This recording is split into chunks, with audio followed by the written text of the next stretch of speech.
So I've managed to regain my voice after yesterday's trailer, after yesterday's little surprise. The PlayStation Showcase had a lot of cringy stuff as always. But then, in the end, we got a Dragon's Dogma 2 trailer. As most of you know now, if you didn't see the trailer yesterday, just go and watch it. But I think I'm just gonna say welcome to everybody. I'm gonna put this to full screen and we start the trailer. What I didn't actually see and catch the first time, because I was just, at this point, even until the wagon came in, I was in disbelief.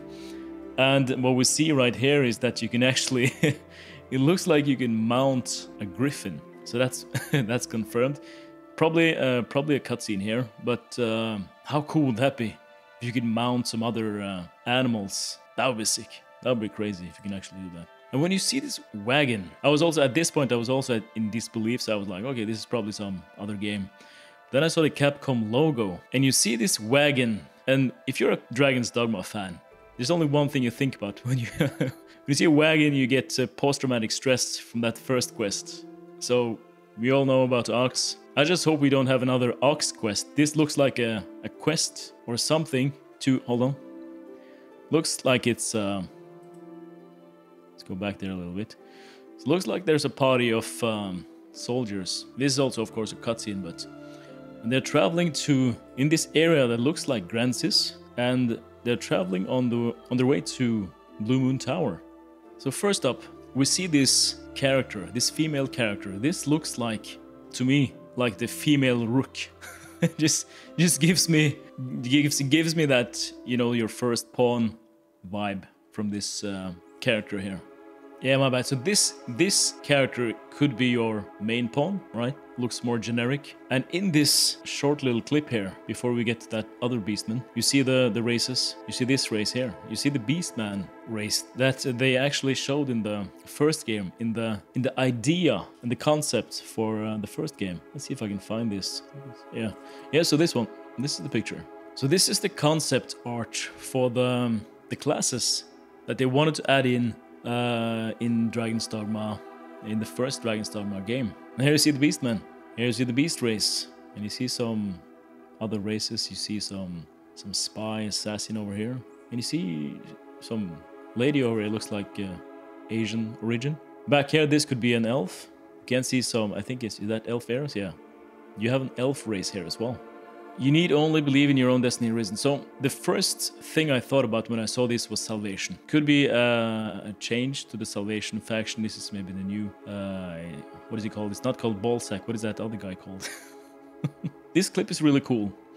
And we need to take this slowly here because you see Blink Strike, of course. And at the same time you see that other pawn is doing some kind of, what is it called? Stepping stone from the onto this goblin here, and clearly shoots an arrow in air onto this goblin. So this is pretty cool to see. You can do some aerial combat here as well. You see the warrior doing his thing. Warrior looks really weighty, just like we're used to it. And this lady looks like she's up to something. Then we have this very fast-paced clip of the ranger. And I saw, when I woke up today, I saw actually Jason, you might know him as Nihil. He made this reaction video as well, and he mentioned a couple of things that I didn't notice that made me think. And that's about the weapons that these Arisen and pawns are carrying. Now, if you look at this, and I completely agree with Nihil, if you look at this character, you see that they have the ranger longbow. We're used to that, but there's no daggers there. It might be just a simple thing that they have it like when you're using the bow, like a lot of games have that. You have that in Wulong as well. When you're using the bow, you won't see the daggers. Then when you use the daggers, you won't see the bow. It's just an appearance thing, you know. It looks cleaner when you don't see everything at once. But of course, Nihil can be right. And I think it's 50-50. In my head, it's 50-50 because this is exactly how it is in Dragon's Dogma Online. I have been playing Dragon's Dogma Online for quite a while now, and I recognize these things as well, that the ranger don't have the daggers and the seeker don't have the bow. So the seeker is being more of a pure assassin or strider class without the bow, and at the same time the ranger class is going to be more of a focused bow build. Then you have the magic, and you see this. This is the paladin's coat. if you're familiar with Dragon's Dogma, you recognize this immediately. It looks really nice. And here as well, you have the staff. And this actually looks like a twin blade to me here. Actually, now that I think about it, this is a really cool staff. If this is a staff, and you see, this could be Mystic Knight. Could also be Shield Sage, where you don't have the sword, right? You're only using your catalyst, so to say, and your shield. Here he doesn't have a shield as well, so he's a pure mage, it looks like. And the magic is just beautiful. It goes so fast though. We have to look at that again. This looks like some kind of a gravity spell here, and water-based as well. So probably gonna see a lot of elements here. We have some lightning arrows from the magic archer, and that's also a thing that Nihil mentioned, that he see a lot of resemblances to Dragon's Dogma Online, where you have this could be elemental archer, right? Like you have in Dragon's Dogma Online, and then you have this Empress Nadinia. Again, this is what a lot of people refer to as Khajiit, and this is the Beast Man, the Beast race, so to say. And I think that's cool. I think that's cool that they've added it. A lot of people are thinking that, oh, I don't want to play with furries, and they don't like elves being in the game, but I mean, it's cool. It's cool to have the variation, and I like that. Yeah, and there is a praise be for only the Sovereign's guidance can lead us. So Sovereign and Vermond is something I've noticed in the trailer. We're gonna be walking into Grancis and Casardis, but it seems like they're expanding the area and the map. Maybe we'll visit Voldoa and the other neighboring countries. So moving on, we have this dark area where this mage, and here you see this is a staff you're familiar to. This was seen before, and he's actually putting out that light, scaring away the goblins. This is really interesting. This now we're getting to the magic, and this is really interesting because you see this. First of all, you see this catalyst here. It looks like I thought it was a flail at first, but then you see it's clearly some kind of catalyst. Looks like some what do you call that?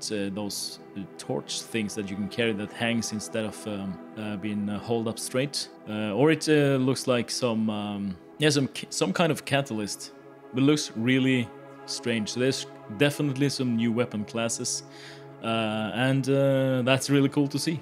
That's really cool to see. The next thing we see here is this magic spell. And you see that later in the video. And it's only after that you understand what this is. Because later in the video you see some destructible environment. You only see the bridges being destroyed, but at least it's destructible environment. And in this clip you actually see incense. Yeah, that's the incense burner. That's the word that's the word I was looking for. Thanks. So in this spell, this looks like some restoration spell off this bridge here. So that's really interesting to see. Let me just see that one more time. Yeah. So they're clearly restoring the bridge there. And here we have it, the classical sorcerer, and you have, what do you call it? Meteor. You have the meteors. And when I first saw the trailer, I was like, okay, I'm just gonna wait and see how that meteor looks when it hits the ground, how the particle effects are, and when you see it land, it is fucking beautiful.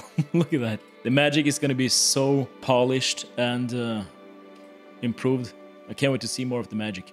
Here you have the first town we see inside the first town, and we see some kind of ruler. Maybe this is the sovereign of Vermond. I like that they kept this Dragon's Dogma vibe of art direction. It feels like coming home. It feels like you're coming home to the game you remember. It's not a. You see it clearly here as well.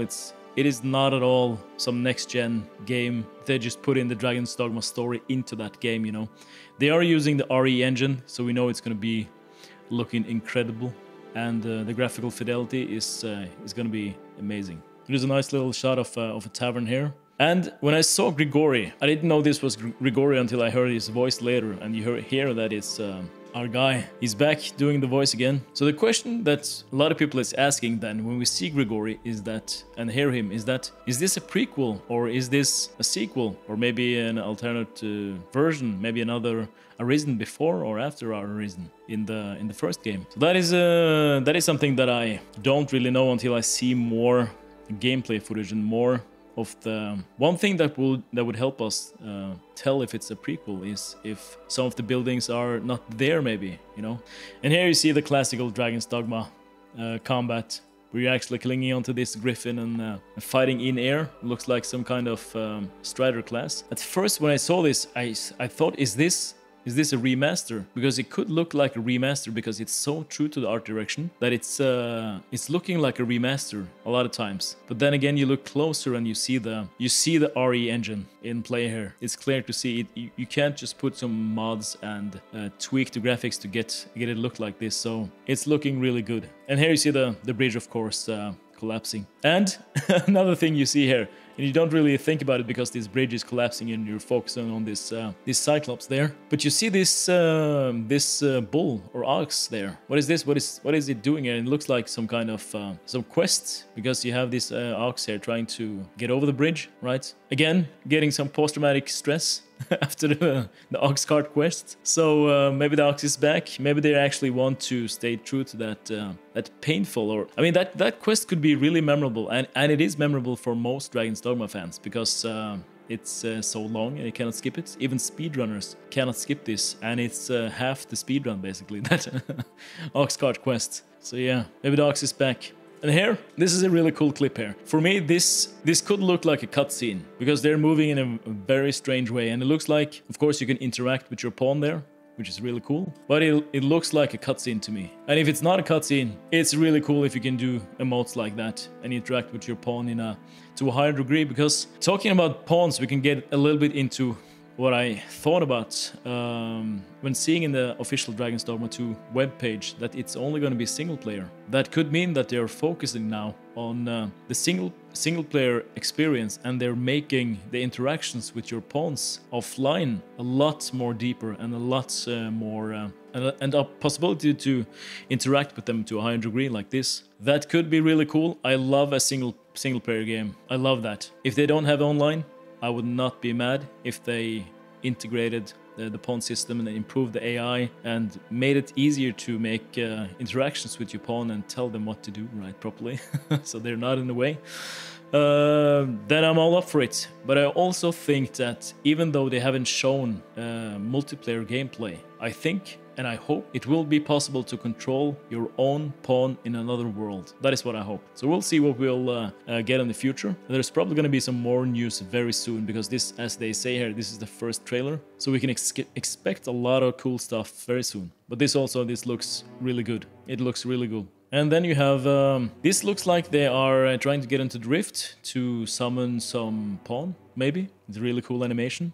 And then you have something that, and from this point of in the video, you see a lot of things from Dragon's Dogma Online. You see a lot of cool new enemies. So this is basically some kind of Medusa boss. This looks stunning. Here again, you see the RE engine in play. This looks amazing. And then you see a Sphinx. From look at that grin. This is clearly from Dragon's Dogma Online. There's so many enemies in Dragon's Dogma Online that I haven't seen yet, so I can't tell you everything about this, but these enemies are so unique, and I would love to see a lot of them in Dragon's Dogma Online. I mean, in Dragon's Dogma in the sequel. So this is just a snippet of what we can expect to see. So in this little clip here, this goes on really quick as well. You see this snoo here, and you have a sorcerer and a ranger over there maybe, and maybe this is an elf, actually, an elf race. And you see something that could look like, it could remind us of, we get a close-up here. Now this could remind us of Ballsack, actually. Ballsack, my favorite character. Could also be the Jester, you know, when I think about it, when I see his clothing, could be the Jester. He grew up, you know, he took over the throne. Nothing much to go on there. Here again you have a cutscene with Grigori, and it ends off there. Let's just read this out. The story begins in an underground gaol where the dragon's voice echoes in the fog of lost memories. ascend arisen and best me, in accordance with the dogma of this world. Betwixt the domains of human and beastren, a hero must fulfill their forgotten destiny. What dogma does your heart see through your eyes? This a tale of one who shall slay the dragon and claim the throne. I mean, it wouldn't be Dragon's Dogma without a lot of dogma and a lot of dragons. So that's cool. It's cool to see some lore, and we're gonna dig into the lore very soon, as soon as we get some more information. We got a couple of screenshots here. Not a lot to go on here, and here you have the description. It says 1 player only at this time. Could be changed. Release timing to be announced. I think the game will be released early 2024. And seeing how far they actually are in development and how progress they are in this gameplay trailer that we're getting now, most of us expected maybe a teaser trailer at this point. And they have the game up and running, and it's a gameplay trailer we're getting, right? So we have to remember that it could be ready very soon. It could be ready this year. It could be ready at the end of this year, maybe winter 2023. But I hope they take their time and get it ready for next anniversary, right? So they get it ready for around May next year. Could be at the start of next year as well. So somewhere around end of 2023 and the middle of 2024 is what I think would be the logical release date for Dragon's Dogma 2. And yeah, can't wait to see more news really soon. I heard there's gonna be some more news and a trailer in the start of June. Yeah, thanks for stopping by today in the live stream, of course. Appreciate that every time, and I would love to hear your ideas here as well, because this today has just been a monologue. So please let me know in the comments, and I'll see you in the next one.